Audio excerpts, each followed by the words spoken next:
Hello Leeds, my name is Hazel Mullisham and I am the host of the Light on Leeds podcast. On this episode, I was very pleased to speak to Dr. Kerry Harker.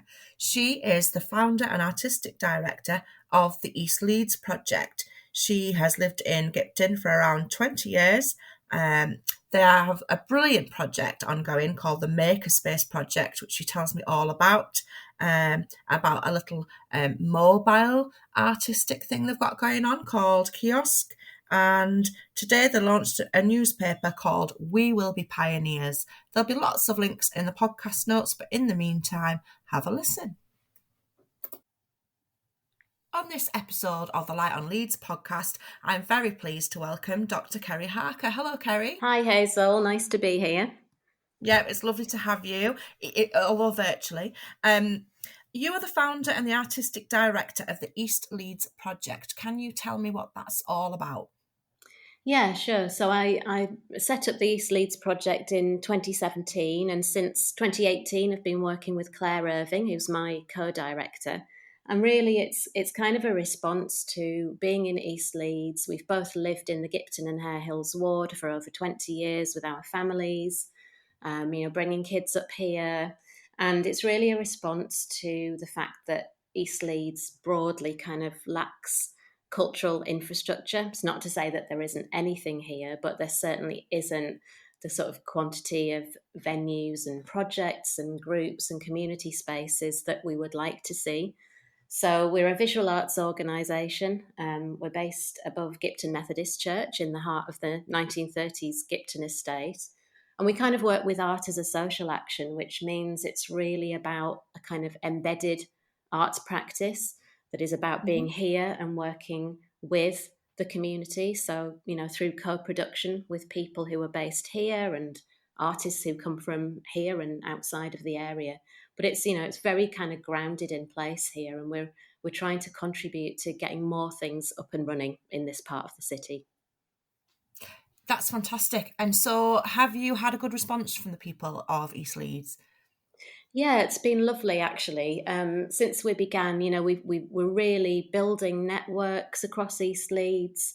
We have so many lovely supporters and friends. We work really closely with Chapel FM in Seacroft and Space 2, who are based at the old fire station in Gipton. Two, really fantastic arts organisations who are also really embedded in the communities that they're part of and that they work with.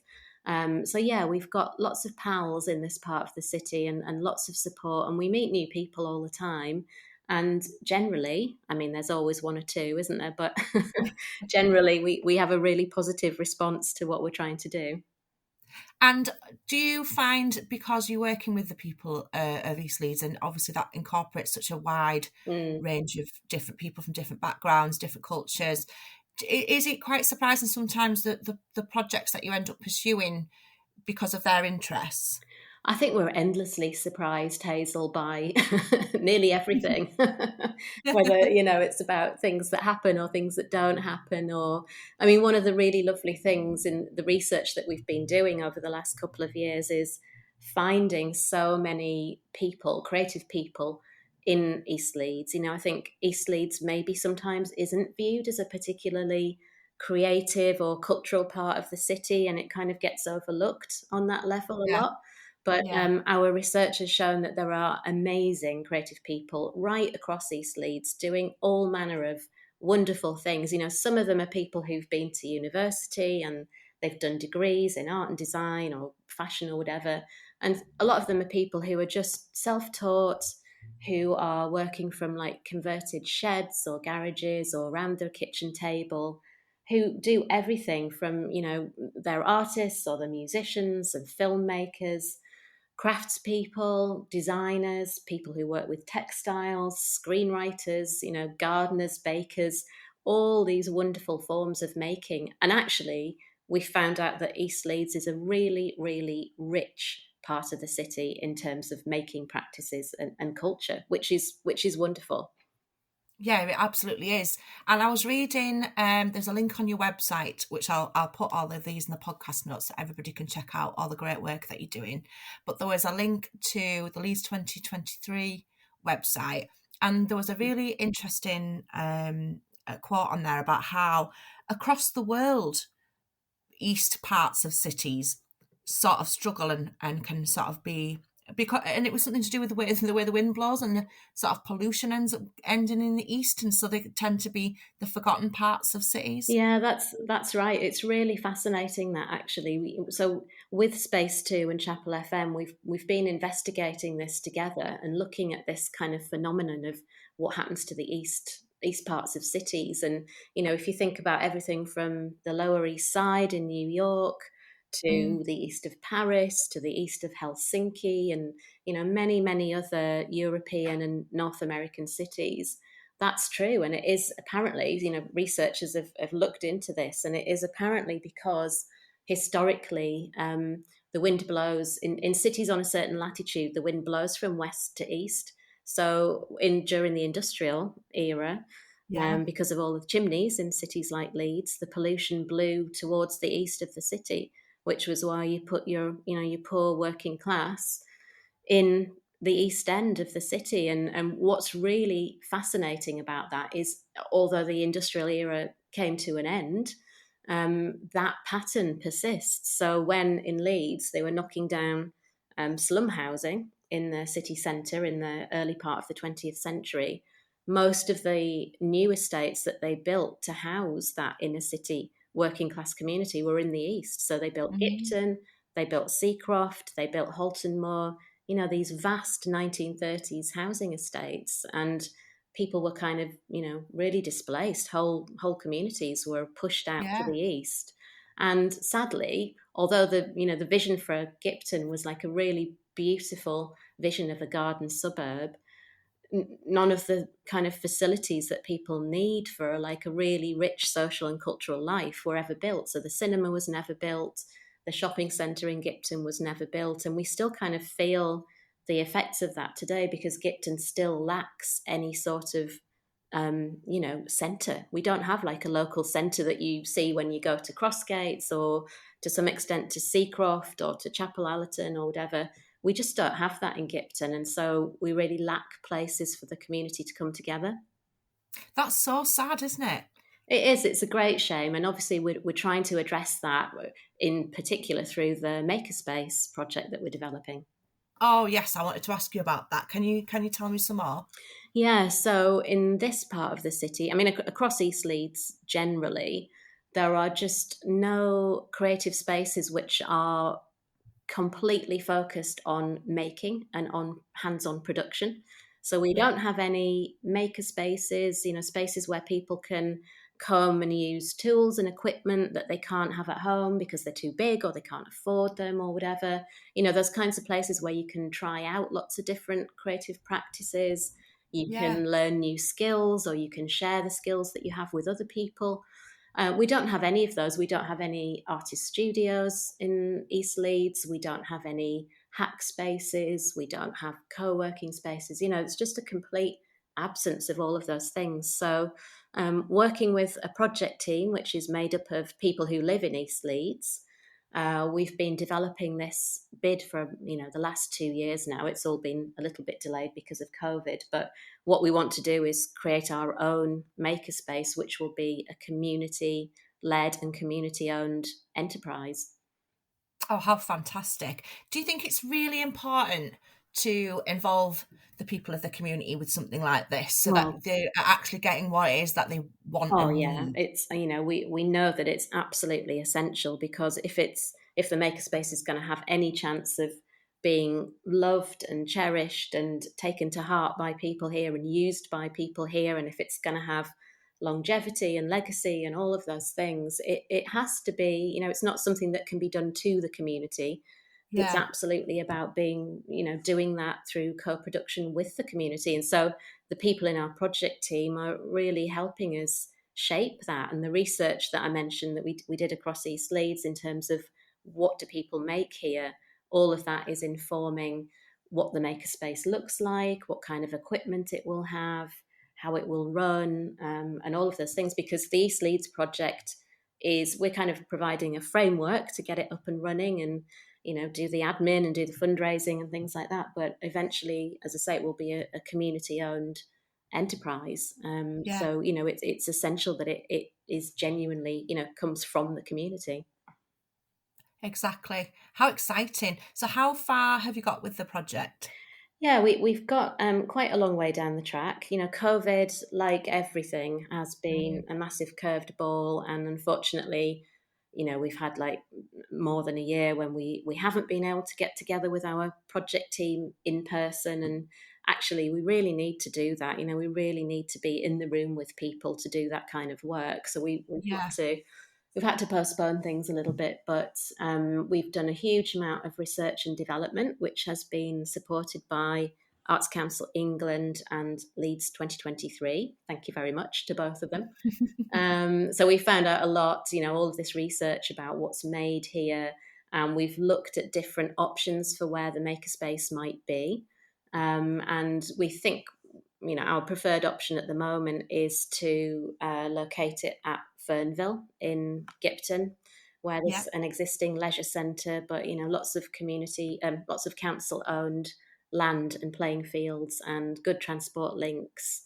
So that's where we think we'd like to build it. What we have to do next is fundraise to make that happen, and develop a business plan and think about the structure really for it to be a community owned enterprise. You know, what does that mean? Does it need to be a charity or a co-op or a community interest company? So there's lots that, you know, there's a long way still to go, but hopefully now that we're coming out of COVID, we can all get back together as a team and really kind of push it forwards. Yeah, I bet it must have been a very frustrating time. I mean, obviously it's been for everybody, it's been globally. Yeah. But yeah, but that must have been really tough because did you sort of feel like you had a lot of momentum with the project before that happened? Yeah, we did. We felt like we were just really kind of building up a head of steam, and we'd done lovely things with our project team, like go and visit other maker spaces, you know, in other cities, but also across Leeds, because these kinds of spaces exist, you know, in most parts across the rest of the city.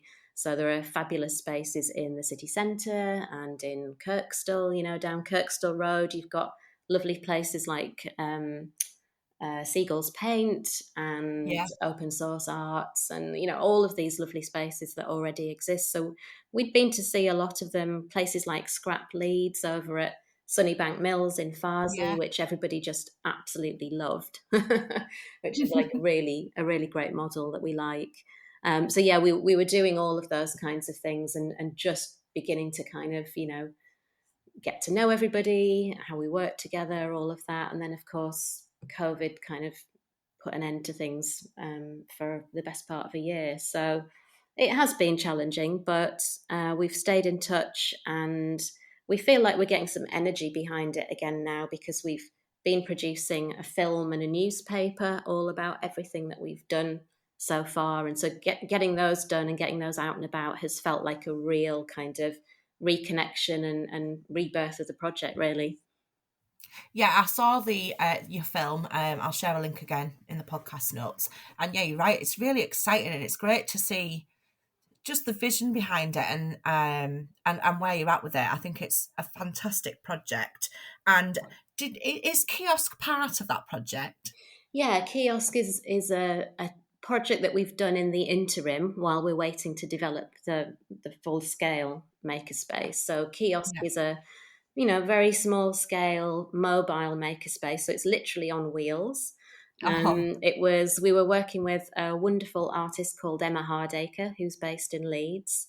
She was kind of doing a residency with us, and it's an idea that she put forwards. And so it's a very, very beautiful artist designed and made unit. And the idea is that because it's small scale and it's on wheels, we can take it to different parts of the city, not just in East Leeds, you know, it can go further afield. And when it gets there, it's modular. So it sort of unfolds and all of these lovely things come out of it. It's got a flagpole, it's got seating, it's got storage, it's got steps. And Emma's whole practice, you know, she has this beautiful design aesthetic. So she's covered parts of it in really, really gorgeous geometric patterns in her kind of signature color palette. And it's just a wonderful beautiful things. So it's already done a trial run a few weeks ago, and we're just developing a calendar of events for it to go out and about. It can develop things for, you know, bespoke events for small groups, or it can go to large scale events. Unfortunately, the Gipton Gala had to be cancelled again this year. We would have taken it to the Gipton Gala. We're taking it to Morley Arts Festival in September, you know, and for the next 2 years, hopefully, KIOSK will be out and about in the city, delivering hands-on creative experiences for people that are led by artists. So, you know, you can try your hand at all different kinds of things. It might be printmaking, it might be stop motion animation, it might be something to do with textiles, but just these lovely opportunities to like have a go and, you know, see what a what you great like to do. idea. Because I think sometimes I mean, I'm sure it's not the same for everybody, but you know, as you leave school, and perhaps if you don't pursue art or crafts or anything, you can sort of run out of the capacity to play really, and to learn new things, and to Yeah, for try sure. new crafts, you know, and that's a real shame, isn't it? And so it sounds to me like KIOSK is a great idea for sort of facilitating that. Yeah, I think that's exactly what it's designed to do, you know, because it takes making to the people. You know, that's that's how we think of it.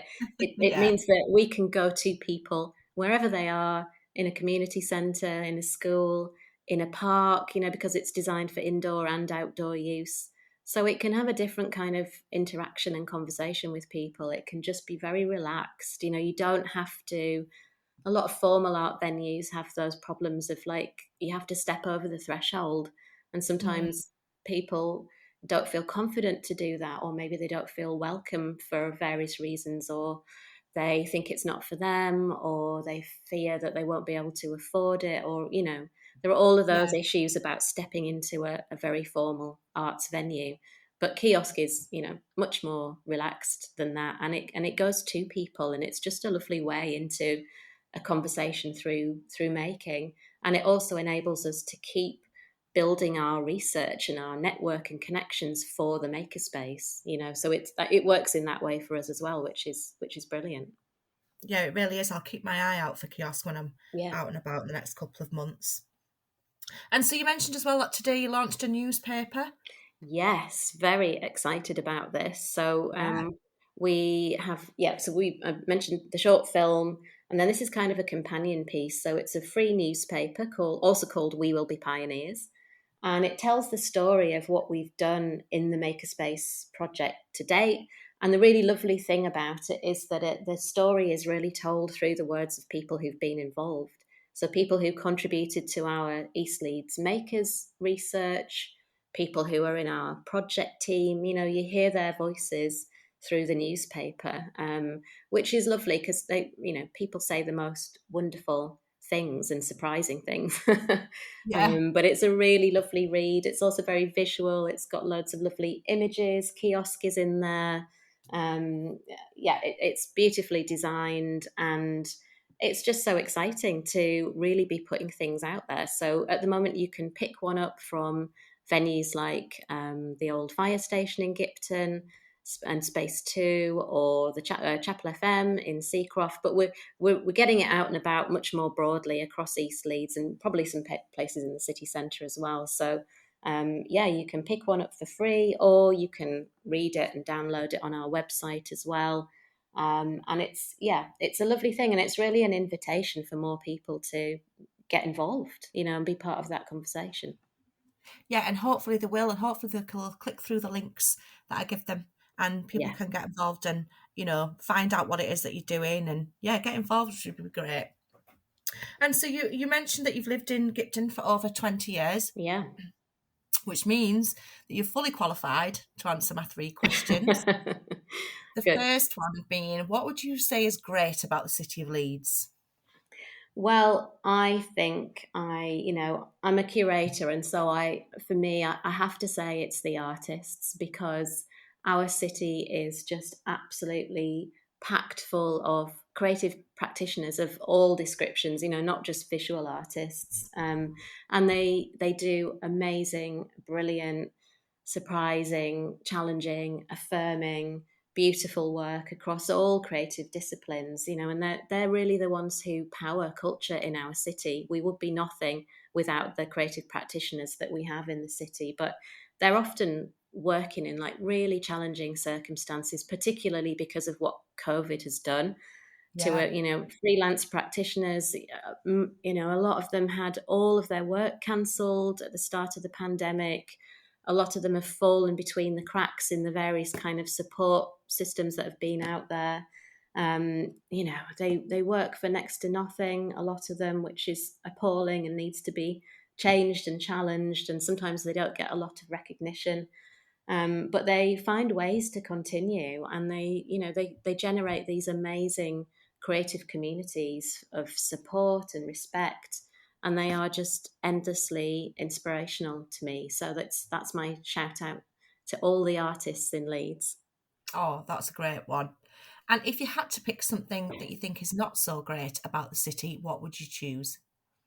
Yeah, it's got to be inequality, hasn't it? Mhm. I mean, I've been here. I came to Leeds in 1990 to do my fine art degree at the university, and so I've ever since then I've seen the city centre change beyond all recognition, and that just continues. Despite austerity, despite Brexit, despite COVID, Yeah, it just continues to boom. And when I go into the city centre, I can't believe the pace of change. It's incredible. And we have Channel 4 coming to the city, we've got the British Library North, we've got the National Poetry Centre, all of these things. And they actually, the impact that they have here in East Leeds, in a community like Gipton, at times it just feels negligible. And yeah, we see enormous inequalities in parts of East Leeds, and that's what we have to focus on. We have to deal with that. We have to challenge it, and until we do, that's to the detriment of everybody in the city, isn't it? yeah, I completely agree. I live in South Leeds. I live in Beeston, Yeah, sunny old Beeston, and and I've lived here for 18 years, and the entire time we were sold this myth of, oh, all the regeneration will come across the river, and I think Holbeck has benefited quite a bit from it, yeah, yeah. and good for them. I'm glad it looks great. But yeah, it's never really got here. But then you sort of worry about this whole thing of sort of gentrification. And I'm not sure if you could gentrify Beeston if you tried, but Well, I know, um, and that's kind of the flip side of, is it? And Gipton is the same to some extent. Lots of East Leeds is, because it's kind of, to some extent, under the radar of, so yeah, gentrification is not a problem in Gipton, and that's a no, really good thing. So yeah, it's also that thing that, although Gipton feels very disconnected from a lot of the development that's going on in other parts of the city, it's mm, also the case that. There's an opportunity there, isn't there, to do something different? And I guess, going back to the makerspace, that's what we're trying to do with that: create something that isn't about gentrification, although we have to be really wary of that at all times. yeah. But to do something that is genuinely embedded here and that belongs to the community, so it won't be run by someone else, and it can't be taken away from them either. Yeah, yeah, that's a really good point because hopefully, Leeds 2023 should help with this idea of, it's not just about the Leeds city centre, which is brilliant and has got lots of great cultural things to do. There are lots of little parts of Leeds that don't seem necessarily kind of linked up. Yeah, yeah, And my hope is that there will be art installations and lovely cultural things happening, not just in the city centre, which not everybody can afford to go to, or have the means to get to. So yeah, I'm really hoping that we see in our sort of lesser known, less celebrated parts of Leeds, a bit more attention really and a bit more focus. yeah. I think that's right, and it's very interesting to see that Leeds 2023 have said for that year there will be things happening in all 33 wards of the city. Yeah, So we just wait and watch and see what their plans are. But that's a good thing. it is. It's positive.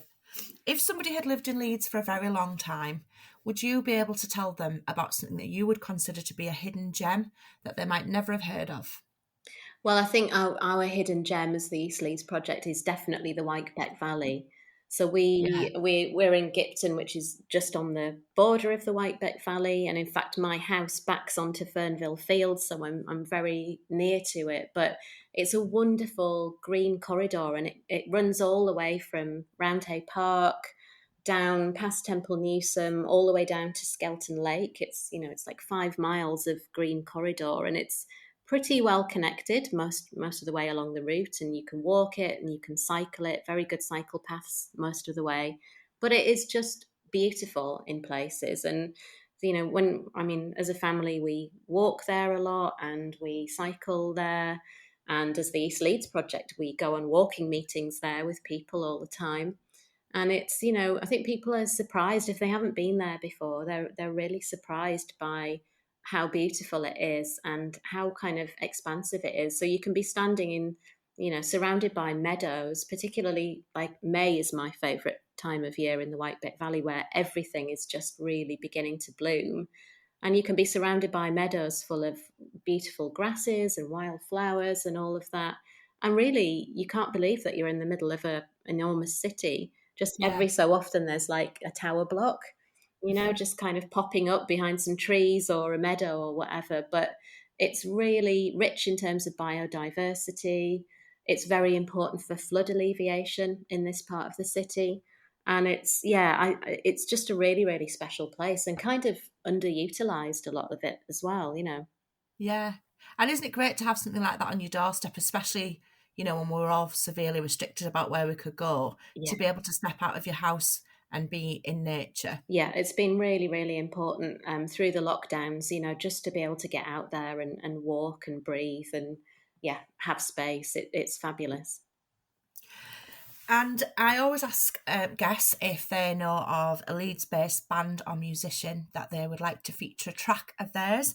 And you haven't decided on the song just yet, because obviously because they're all so great.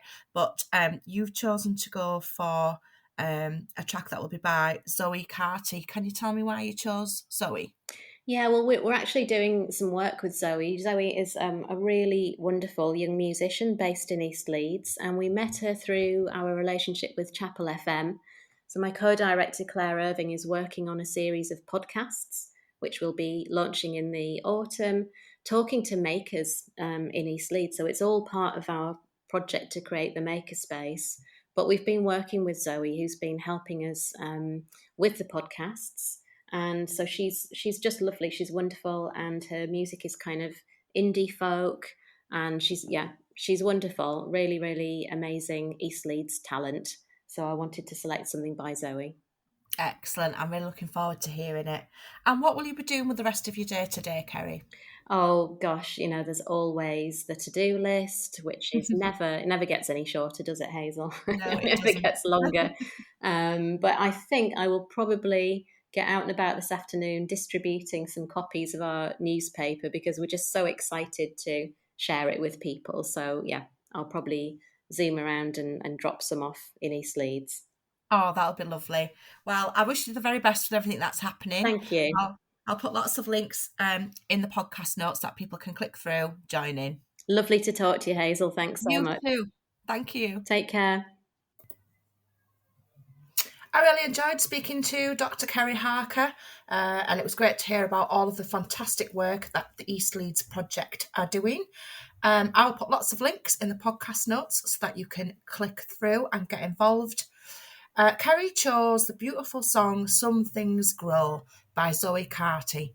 It's really ephemeral and just lovely, fairy tale-ish somehow, but I think you'll enjoy it. Have a listen and have a great week, Leeds. Bye-bye.